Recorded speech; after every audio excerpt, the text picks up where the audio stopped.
Hello, folks. Good morning, good evening, good afternoon, when or whenever you may be. Now, as you can see by the title of the video, pardon, today we are going to take a look at the current events in terms of the changing of alliances that has been happening in the Western world and that are also affecting, naturally, the rest of the world. The first thing you are seeing is traditional allies that used to have a more supportive act. A more let me rephrase this. That used to have a more supportive role are now taking in the lead and actually diverting from the other allies, in this case from the United States. And why is that? Because the United States is no longer an ally, or at least it's not behaving as such. There's a quid pro quo, a rotten piece, but the truth is really that. And this is something that we all, in Europe, in Canada, in Korea, in Japan, in Australia, in New Zealand, in the United States, this is something we all have to come to terms with and understand and prepare and adapt for change, because change is inevitable. Trump has done so much to the economy of his own country that they are now at a point of no return, because the markets, the supply chains, they will not return. People have to understand this, okay? Anyone that tells you that tomorrow they put a decent president on and everything will be as it was before, that person is either ignorant, stupid, or wishful, or trying to deceive you. They are ignorant if they don't know. They are stupid if they know and they insist in the error. They have wishful thinking if they think that their wishes, their desires can bend truth and bend reality. And they are trying to fool you because they have an agenda.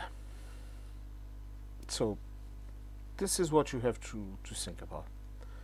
Will it completely crumble and disappear? No. These things take time. If you look at Brexit, only now the transition periods are ending. A lot of British people don't know this. A lot of people don't even understand this.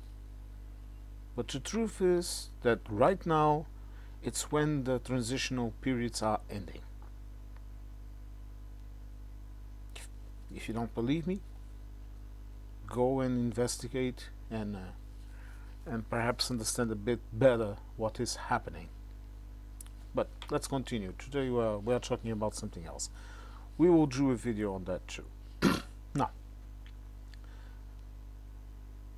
this situation has caused a funny situation that is not that funny, at least me, in which you have NATO phantoming its previous role, going through the moves, the patrols, business as always, all of that. And then you have structures being built in Europe itself, progressively taking over the role of NATO and making it irrelevant. You have things like the safe flagship. Go and see what it is. Also, I advise you, especially if you're an American, go see what it is. That Canada is already a part of it. New Zealand, Australia, Korea, and Japan are also a part of it. I don't know if they already started their projects, but they are a part of it. I can give you some examples. Japan, that is going to produce some needed components for high-tech technology in terms of machinery, in terms of software, in terms of engines for weapon systems, for detection systems, for a whole range of things. You have South Korea, sorry, that is going to build an ammunition factory, at least one, but projected two ammunition factories in. I think they will build them in Eastern Europe, for example. And you have New Zealand, you have Australia, and of course Canada, that is already more integrated than the latter. So this entire structure is developing because we know that if what is happening in the United States ends up minimally normal, meaning the state continues, they elect someone else that is not as stupid as the current president, that is not as conflictive as the current president, they are able to do that. Even if they do that, the trust is gone. People have to understand this. And what I'm finding very amusing is that people that support Russia, even in Europe, they had this idea that this would mean that if you are not allied with the United States, then you have to be allied with Russia. And I can't understand how stupid people can be. They don't seem to understand what is really behind this.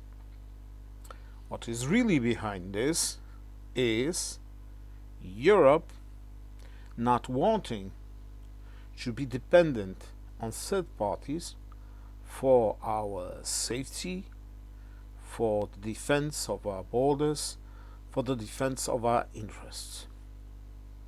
This is why, in terms of economy, and we'll talk about this also in this video, in terms of economy, you also have to consider that instead of the United States now, instead of having a cooperative type of economy with their so-called allies, they are having a confrontational type of economy, and to their loss.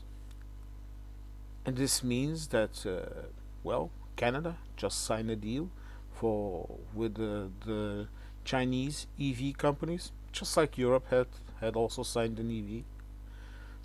You have Europe being able to sign the agreement with India that the United Kingdom has been pursuing for decades. Let's call it. Let's not be so blunt. Let's call it 10 years, a decade, and that the United States has always tried to have also. You have Europe making agreements with the Central Asian countries. This is a tripartite agreement between Europe, between the Central Asian countries, and between China, to build a railway between Europe and China that will allow the transportation of merchandise of all types between Europe and China, and vice versa, of course, in less than 40 days. And if you know a bit about navigation, about sea seafaring, about the transport of goods over the sea, you will know that this means that it's more or less the same time that it would take to bring goods from China to Europe or from Europe to China, because the purpose is that. It takes about the same time or even less, and more than that, it's much safer because they are bypassing completely Russia. Russia is not even in the equation to the loss of Russia. But no, Russia sealed its destiny when the first Russian soldiers stepped foot in the Ukraine. That's their loss. You have China doing things like, for example, they are already negotiated with Mexico to build a duplicate, so to speak, of the Panama Channel to bypass the Panama Channel and let the Americans stay with their shit. Because you see, I think the Chinese are also tired of doing all the hard work in the Panama Channel that they are doing.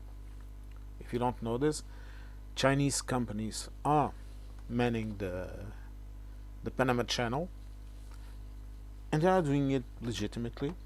They are paying taxes to the Panama government, but they cannot be subjected to this constant threat by lunatics in America that have decided to rename the Gulf of Mexico as Gulf of America. Of course, no one gives a shit about what they do. They can call the moon they can call the moon the sun and the sun the moon, and we would not care. Just like we don't care what a Fahrenheit or what a mile is. Okay, we don't give a fuck about that. We don't care. Look, those types of sayings, they are the most harmless of them all. Okay, because you know the British, they also have some different measures, but they use the metric too, and bottom line, the metric system is superior. It's simple, okay, in its logic. You know, what? Where do you think algebra comes from? Go and see where algebra comes from. Go and see why we use Arabic, so-called Arabic numbers, and we don't use the Roman numbers. We only use Roman numbers. Sorry, we only use Roman numeration for books, for chapters in books, and for other things, but we don't use their numbers because they're better. And in this world, you have to look. I don't understand cultures that want to remain completely impervious to any kind of change, because only cultures that are able to adapt and change and evolve, only those types of cultures endure. You want to know why the Chinese are there as a culture for so long? Every time they tried to close themselves to the world, they regressed, and they were how will I say it? They were prey for the interests of foreign powers. This happens to every culture that refuses to see the world evolve. We have to adapt. For example, in Europe, we have to control immigration, we have to control the decreased birth rate, we have to control the economic stagnation. We have to deal with it. We have to take care of it. We have to create policies and means to allow these problems to disappear. And in some countries and in some places, it's already working. Okay, it's already working, and I don't see why people are so unable to see this. And we need to evolve beyond things like religion and all of that. Okay, because we need to understand that religion might be an important part of your life, but it should be a personal thing. but we are already diverting from the purpose of the video, so let's carry on with it. Now, as I was saying, this situation with the United States, what it is creating is that you have a so-called ally, so to speak, diverting, because for many reasons, for an existential danger. The United States is an existential danger to Europe and to their neighbors, especially Canada, but also Mexico. And because instead of being the protective ally that was getting a lot of benefits, it was receiving billions in the weapons industry that now it's losing. And if you don't know this, I will tell you this: the American companies have already complained to the Führer that were not getting any kind of contracts in Europe, and that is true. They are getting the contracts to maintain the material that Europe is using, American material that we are using. Yes, they are continuing to get those contracts for now, at least. But new contracts, no. And I'm talking about Europe, the EU. I'm not talking about the UK. Because you see, the UK now also has an existential dilemma. Because the UK military, it's extremely dependent on the United States. The UK allowed the Americans to embed themselves in the British politics of defense and offense too. Okay, I don't even know if the UK is autonomous to fire a lot of their nuclear deterrent nuclear warheads. As far as I know, autonomous, the UK only has access to a fraction of its nukes. And if I was a British citizen, if I was a British politician, I would be aiming to change this. Just like France and Poland have signed the Treaty of Nancy-Brest to probably, I would say 99%, in my view, to install nuclear warheads, French nuclear warheads, in Poland. And this is going to happen all over Europe, okay? Europe is creating its own shield, nuclear shield. It won't take long. It's actually easier to create a nuclear shield than to create an army. Creating a nuclear shield, look, it's very simple. Okay, you just need a place and the warheads. And France can produce warheads. It produces warheads, and I don't like it. But the thing is, we need to have it. Okay. When the kid across the block has a big stick and he wants to hit you with it, you need a big stick too, for him to understand that if he tries to hit you, you are going to hit him with a big stick also. It's primitive.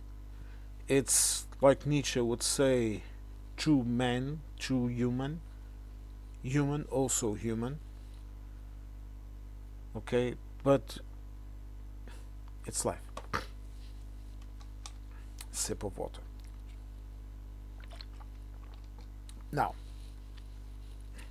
as I was saying, this is creating this situation, and I don't see many American politicians beyond a couple of voices speaking of this, really seeing this.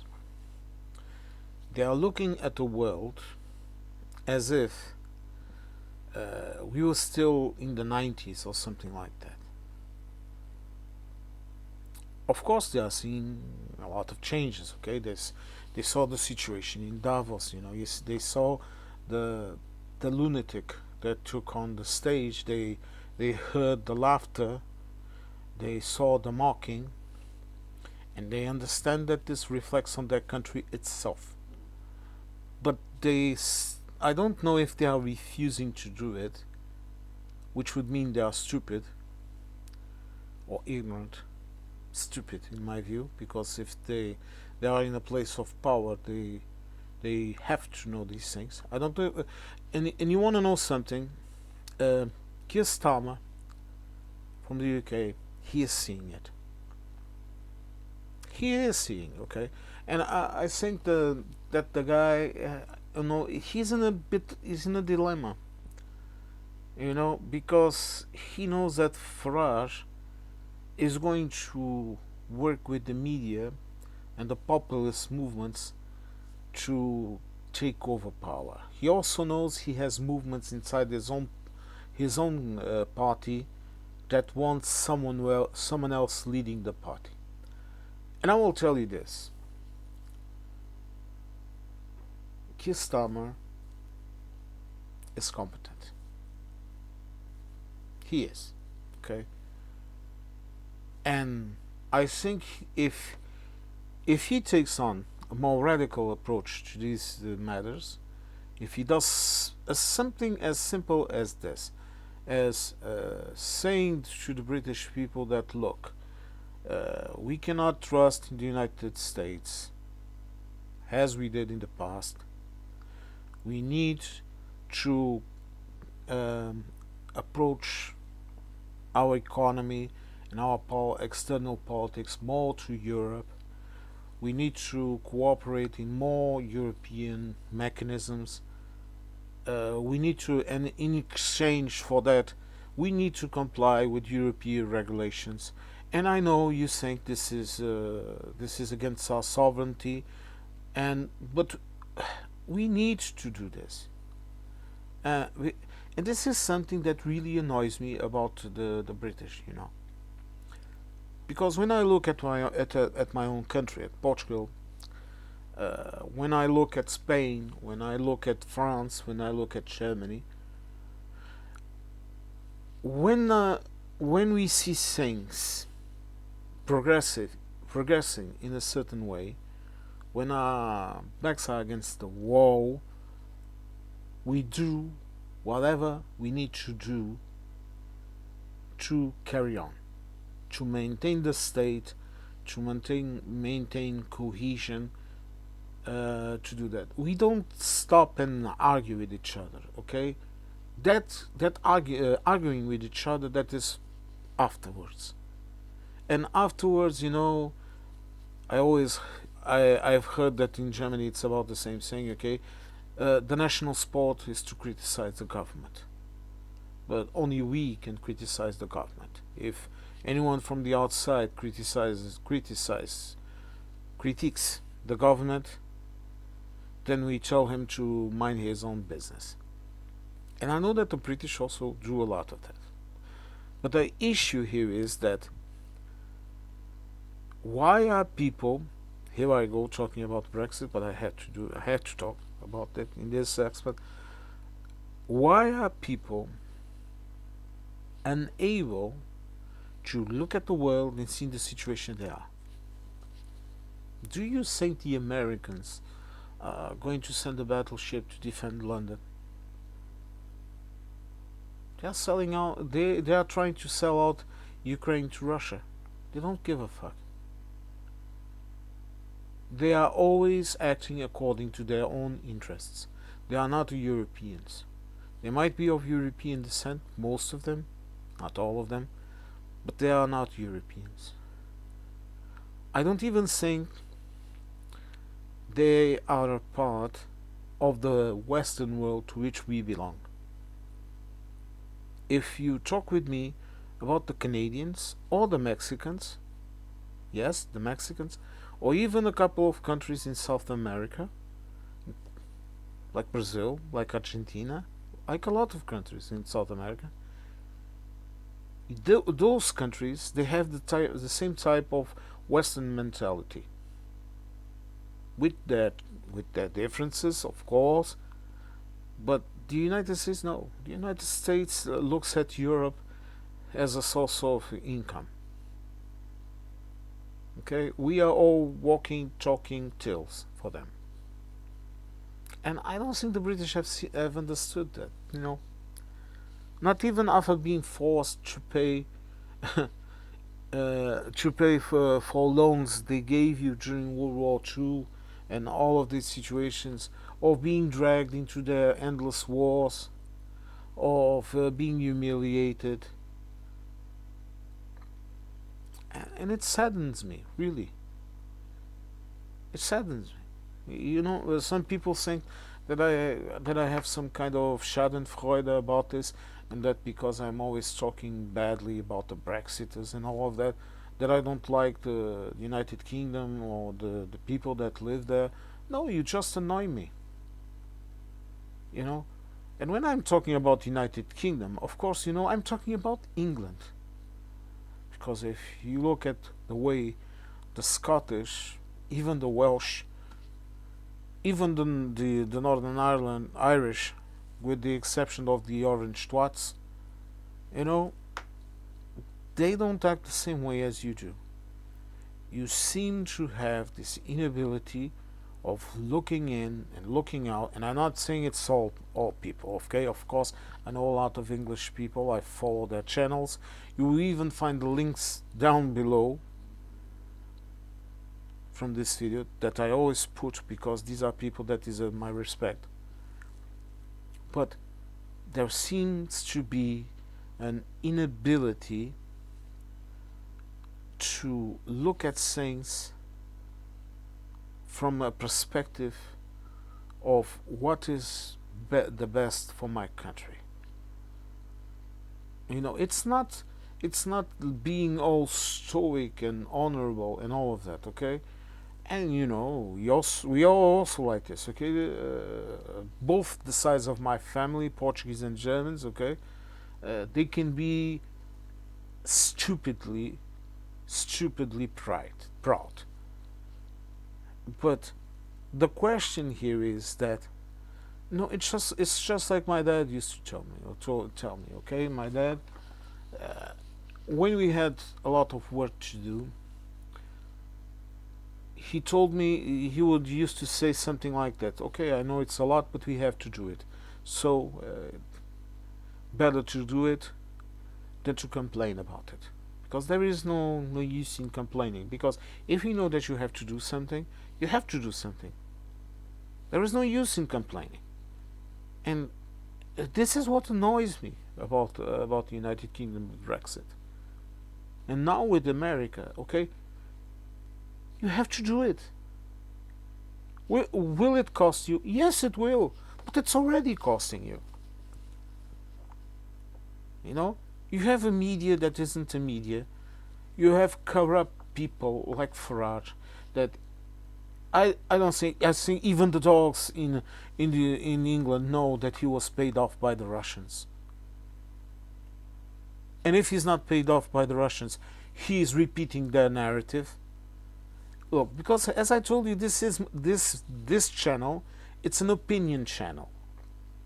And there is a reason why this channel isn't monetized.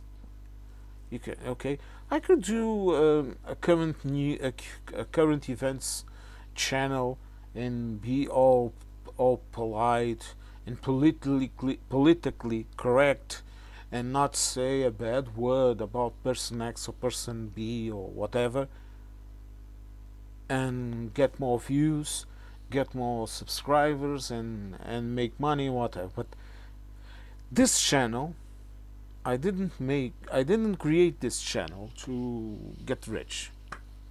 I created this channel to express ideas and to talk with people. Reason why I always say that old line of we are sitting in a cafe, okay? I'm the guy across from you from the table. We are talking, okay? We're talking about things. We are just expressing our opinions, and of course this is a monologue, okay? But you understand what I'm trying to say. And to see the British people that uh, they used to be famed at being uh, pragmatic or being stoic, but you transformed your stoicism into stupidity. When I go to my comment sections and I see someone defending Brexit and talking shit, I look. You know what's the first feeling that I have? Pity. I pity those people. And if they are being paid, they disgust me. And sometimes I can tell when they are being paid by the keywords that they use. But wasn't going to make a video about. I wasn't going to talk about Brexit in this video. Turns out I've been talking about Brexit for around 10 minutes. Okay. Now, let's continue. What I'm trying to say in this video is this. The world is changing in a way that we are going to be in a situation where you're not going to have the same type of international security as we used to have. And some people say it's because of this entire situation in the United States, but in my opinion this was already happening. The issue now is that now you have a lunatic in the White House that is using that leverage to bring chaos and havoc over the world. That is the main situation. That is, look, people talk about Trump as now the Americans especially, now we'll get rid of him and everything will be back to normal, okay? Beef and eggs will come back to a nice price because we will have our imports, okay? And the factories won't keep on closing and businesses won't keep on moving out and our cars will not increase their prices and this and that. And these people are stupid. Sorry. Or ignorant. I don't know. Because the level of education in the United States is atrocious. Okay? It's atrocious. Until I started to look into it, I never had a real conscience of how ignorant most Americans are. How deep in their bubbles they live. And why they are always trying to find excuses for their own ignorance. Oh, we don't have. Why we cannot look? We cannot have. We cannot have public transportation. Have you seen the distance in the United States? Oh, just the state of Texas, that is the size of Ukraine, by the way, more or less, is bigger than the entire European continent in this. And no, actually the European continent or peninsula, or however, whatever you want to call it, it's bigger than the United States. And it's more diverse in terms of landscape and all of that. And I know the United States has a lot of things and a lot of diversity, but it's basically look, you have roads from San Francisco to New York.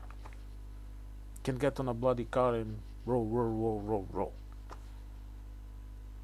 And here, just here in my own country, just to go from point A to point B, even with good roads, look, you have to know how to drive. You go to different landscapes. You go through different weather systems, all of that. But look, that is beyond the point. But what I'm trying to tell you is they keep on finding these excuses. They don't have healthcare like we do because they want to hustle and they want to make money and they want to have bigger pay and whatever and doing this. And they say, oh, Europeans, you have much smaller salaries than we. You won't get rich in Europe and this and that.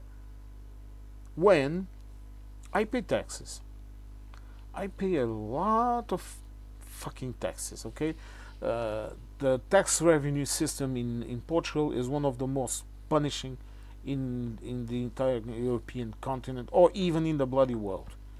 Okay, worse than us, I don't know, maybe Denmark and a couple of countries more in Europe. Okay, the people here, and I have a brother working in the tax, in the tax revenue. Sorry, bro, but they are ruthless. Okay, they created cross-checking of income and of property and all of that. And if you try to divert a lot from, if you try to fool the tax revenue here, let me tell you this: it's wasted time. Okay, they are worse than bloodhounds. But yet, as a citizen, and even if there are services that are going through changes that need to be better, but as a citizen, I agree in paying taxes. Look, it's it's no secret. I have talked about it. I've been going through some health issues in the last years, or last 2 years more or less. Okay, I'm better. Okay, I'm all is normal right now, but I treated myself exclusively via our NHS. Okay, I went to the health center last week. Okay, I was examined by a nurse. I had the appointment with my doctor. She examined me also. She looked at all of the exams that I had to go and do. She looked at the results. She talked with me. She elaborated a plan when I should ask for a new appointment. And an appointment here. If I ask for an appointment, for example, today, I will get it in 1 week or 2 weeks, if it's not urgent. Okay, if it's something urgent, okay, I go to the health center. I explain what is happening. I wait, and I get an appointment with the doctor, or they send me to the hospital or something like that. But all through this, I didn't pay a cent. I only paid my fair share in the medicine that I went into the tomorrow. I'm going to have tomorrow. I have to go to the pharmacy to buy some medicines that I'm missing. Okay, but I only paid that, and it was not that much. And then I look at the Americans and this logic that they have, and I don't understand it. Okay, because even here we have people that unfortunately are parasites that don't want to work. It's true, we have them too. There are a minority, especially in Portugal, where people are traditionally very hardworking. If you don't know this, let me tell you this: Portuguese workers are hardworking people. The large majority of each and every one of us, we are very hardworking. Okay, I'm I'm double tapped by that shit because I'm also part German. God, but you know, but don't worry, I have some lazy cousins too. But uh, you know, we are very hardworking. But look, people need in the Americas. They keep telling me this. Oh, and hustle and this and here. You can be whoever you are. But the truth is, first of all, I don't know if that American dream even existed. That American dream didn't exist for black people, I'm sure, or brown people.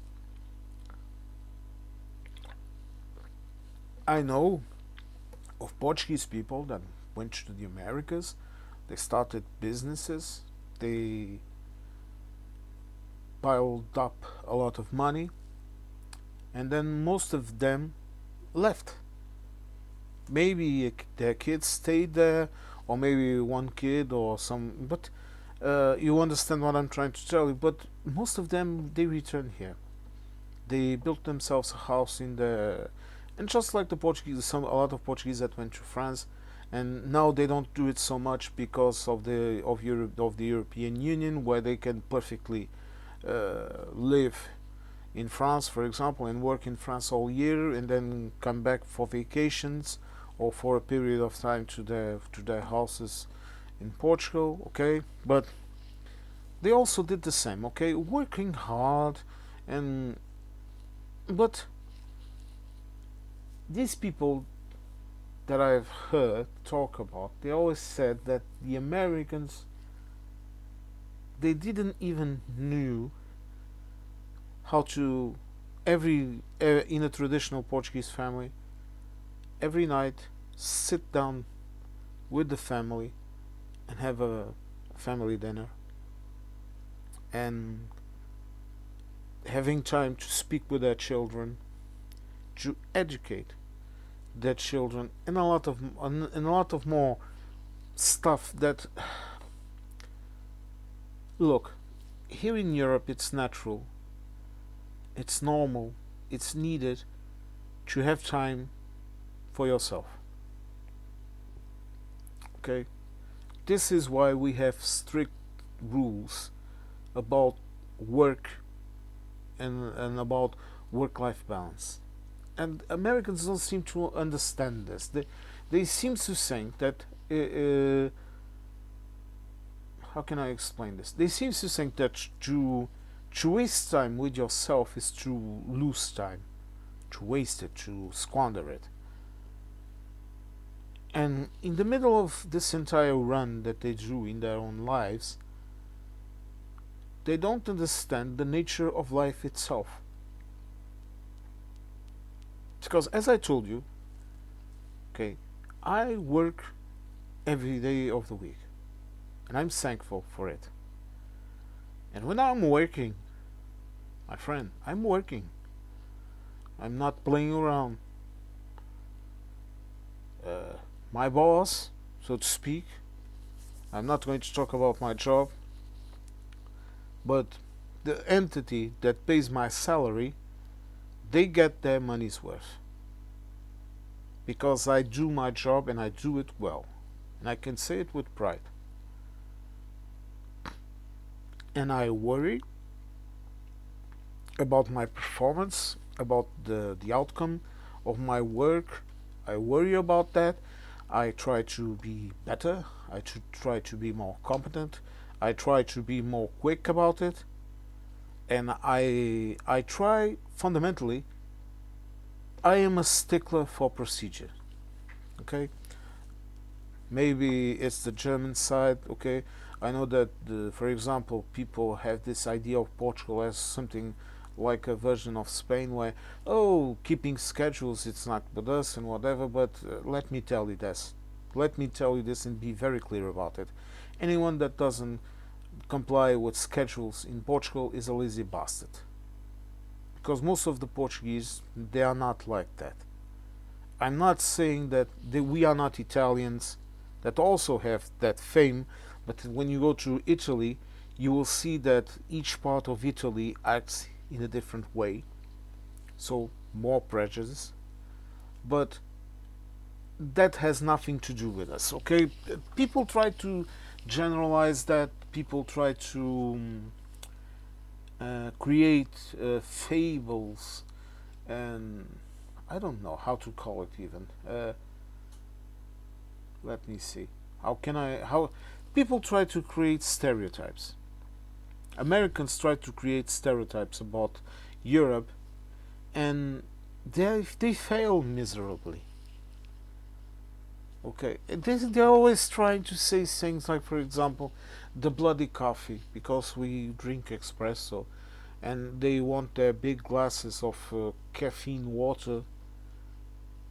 And look, you bloody fools, you can go anywhere here and get yourself a glass of a big cup of watered down caffeine. But that's not coffee for us. That's a caffeine beverage. That's an energy drink. And more than that, it's a culture. Today, I went on a trip to. I went and get with one of my brothers to. We drove a considerable distance, around to 200 kilometers, something like that. Okay, big trip. When we went to get one of my nephews and whatever, and we, when we left, we went. Then we stopped at a cafe. We had an espresso and a pastry, for example. And then when we were coming back, it was after lunchtime, and we didn't have time to stop for lunch, so we stopped at a cafe, pastry, and an espresso. And this is coffee culture. Neither of us wanted some watered down cup to put in the car and drink it as we moved. No. Usually we have a bottle of water in the car. I have whenever I have to use the car in and out of work during the week. Reason why I always say that on the weekend I can have a beer, but not on during the week, because if I'm driving during the week, for me it's zero policy. But I have a bottle of water next to me in my car, in my cup holder. Okay, and I keep seeing all of these stereotypes, and I think Americans have this idea that because they are always available to work, because they need to work 3 or 4 jobs to just keep themselves alive, that they are superior to the Europeans.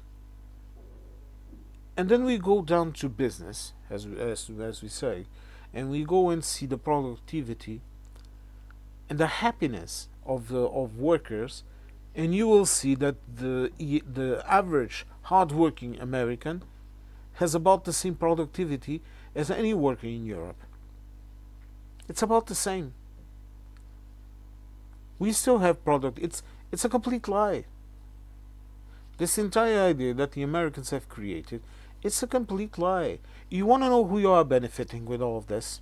You are benefiting your boss that doesn't pay for your social services, like they have to pay here, a percentage of their profit that has to be mandatorily sent to the state, to the big pot that pays for services and all of that. And also, you are forfeiting, you are losing your time for yourself or for your family. You are losing that time to a job,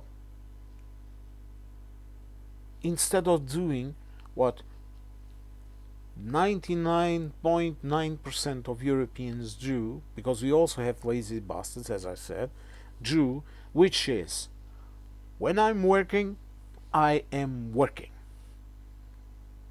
I have an obligation to do my job when I'm working, because I'm being paid for that job. And because I will have my vacation, in which I can rest. I will have my day off during the week, in which I can rest.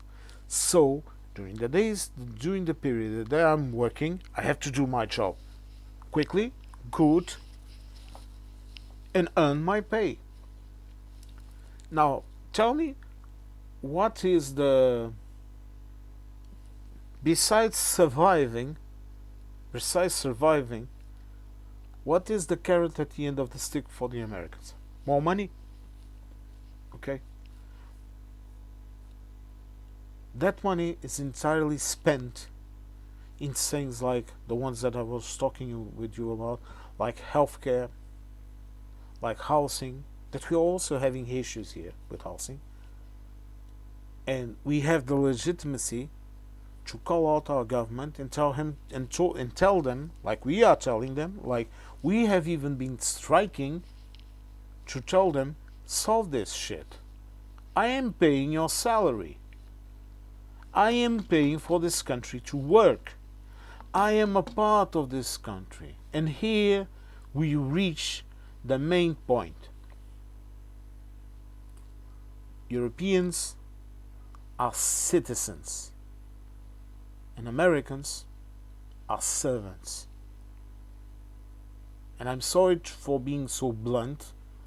I'm sorry for taking all this time to do this circle, but I did it so that you would understand the mental process of understanding these things.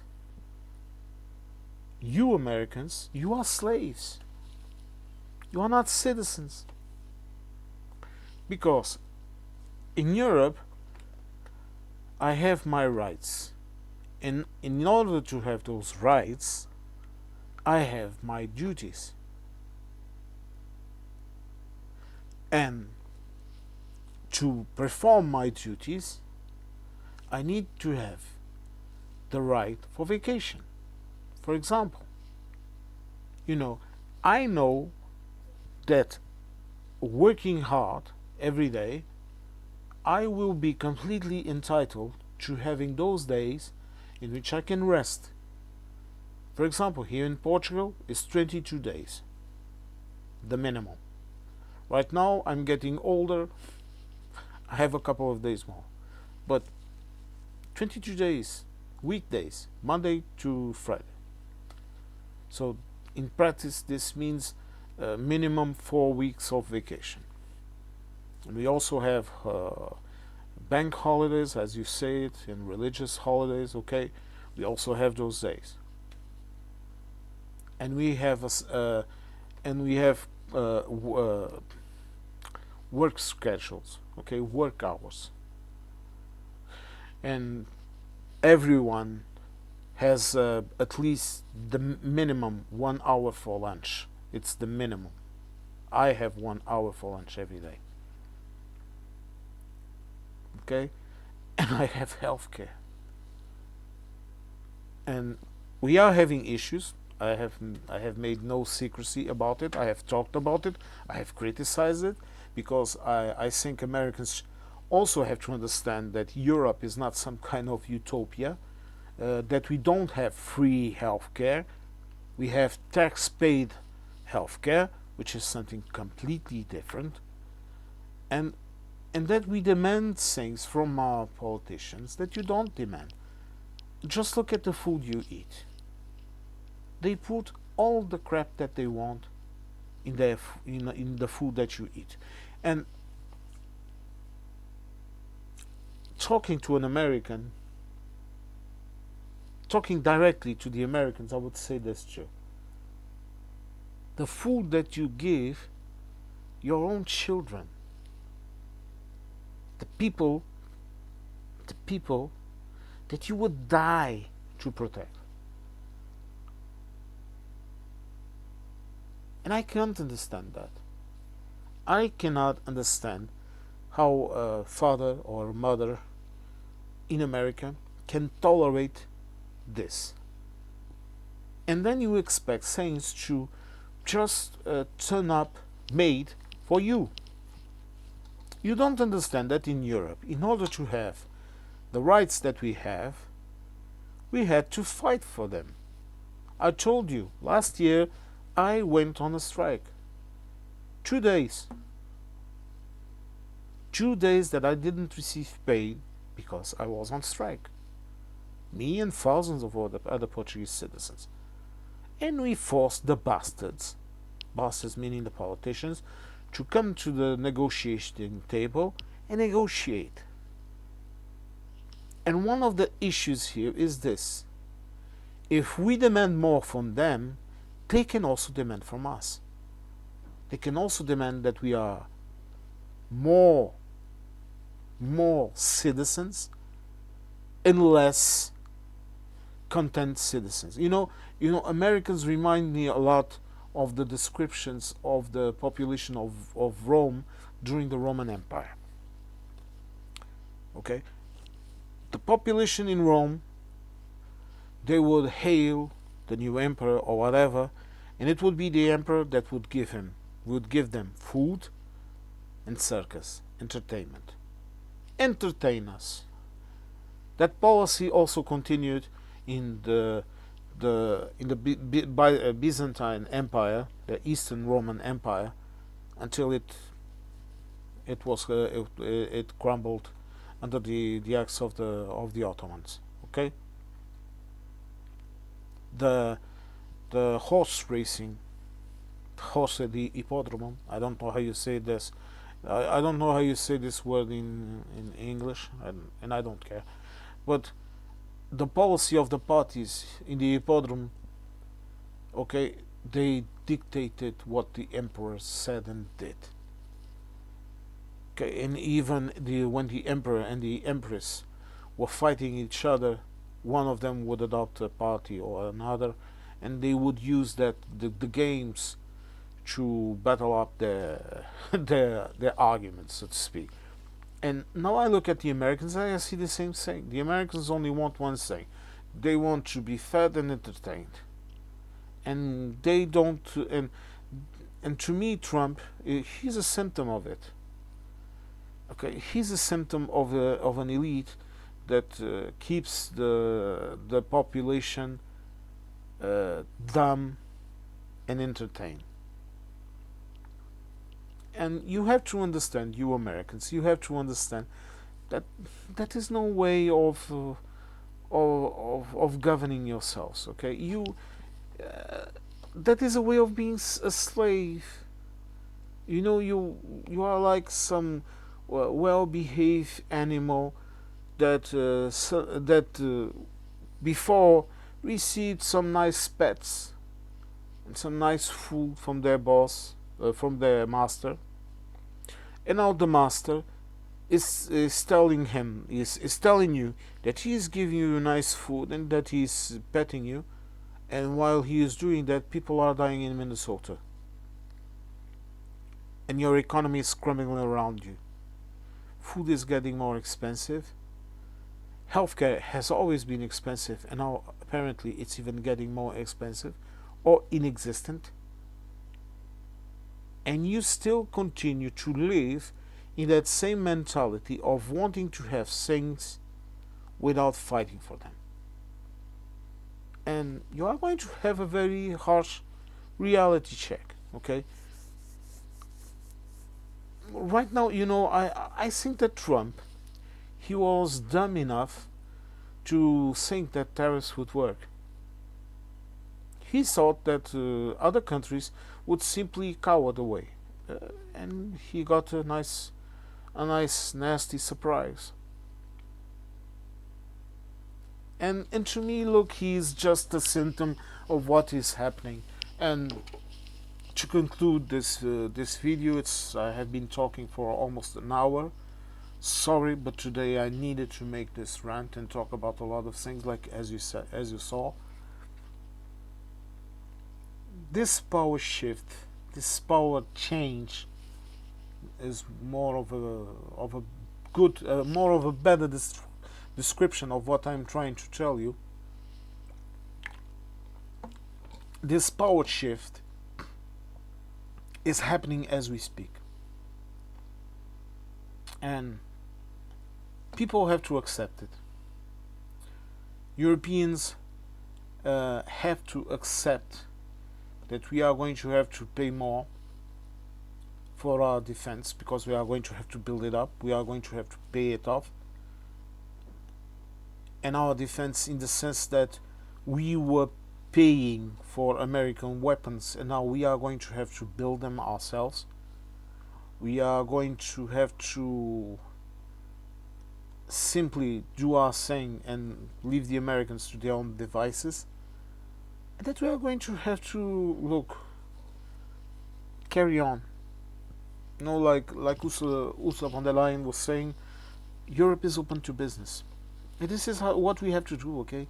We have, look, don't be surprised. You saw the historic agreement between the EU and India. Okay, expect more agreements like those because we need them. They need them too.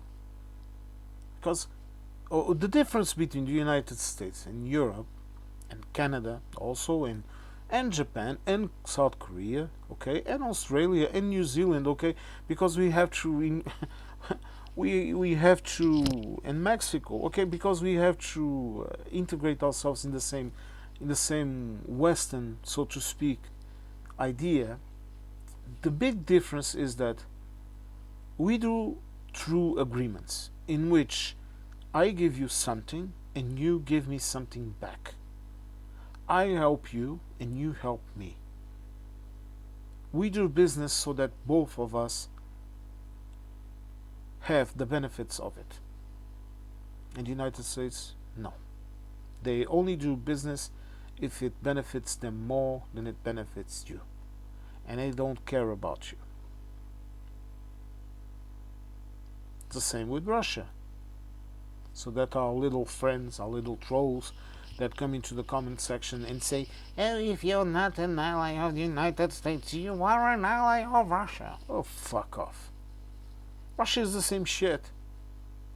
Invading countries. Moldova. Okay. The Caucasus. Ukraine. Belarus, it's a bloody satellite of Russia. A slave state. Who the fuck you think you are? Go back to Siberia and go fuck some goats or some shit like that, okay? I hate you fuckers. Vertrouw je van niemals. Well, sorry. As I warn in my video description, I sometimes swear like a bloody sailor. And I'm swearing just in English, so I'm not going to start to swear in German. I would not subject you to such a thing. And in Portuguese it's even weirder. So Entschuldigung, meine deutschen Freunde. So let's conclude this, okay? What I want you to take from this video is that the fundamental truth that we all in Europe and the people that are watching me and that understand me in the Americas, the fundamental thing that we have to remove from all of this is that change is inevitable. I don't know what's going to happen in the future. I don't know if things in the United States are going to escalate or if they are going to calm down and even normalize. What I do know is this: nothing will be the same. And we have to adapt to change. Okay, you have to embrace change. Okay, it's just like growing old. You cannot do nothing about it. Okay, you cannot stop your body from aging. You can do things to take care of your health, like I'm doing. Okay, you can go to a doctor, you can do whatever, and you have to continue to live, but you cannot stop it. And what is happening right now, it's the same thing. Change is the only certainty in the world, that everything changes. Now, sorry for the long rant. Okay, I need to try and make some more news watch videos. Okay, some more smaller videos. But today I just felt the need to turn on the camera and talk with you folks for a bit. Well, thank you all for listening to me. Thank you for wasting your time with me. And look, stay safe. And if you are watching me from the United States, if you are a decent person, I wish you all the luck in the world. But remember, things are going to change. You have to adapt to it. You have to fight for it. It's the only way. Change, inevitable. Okay, folks. Stay safe and bye.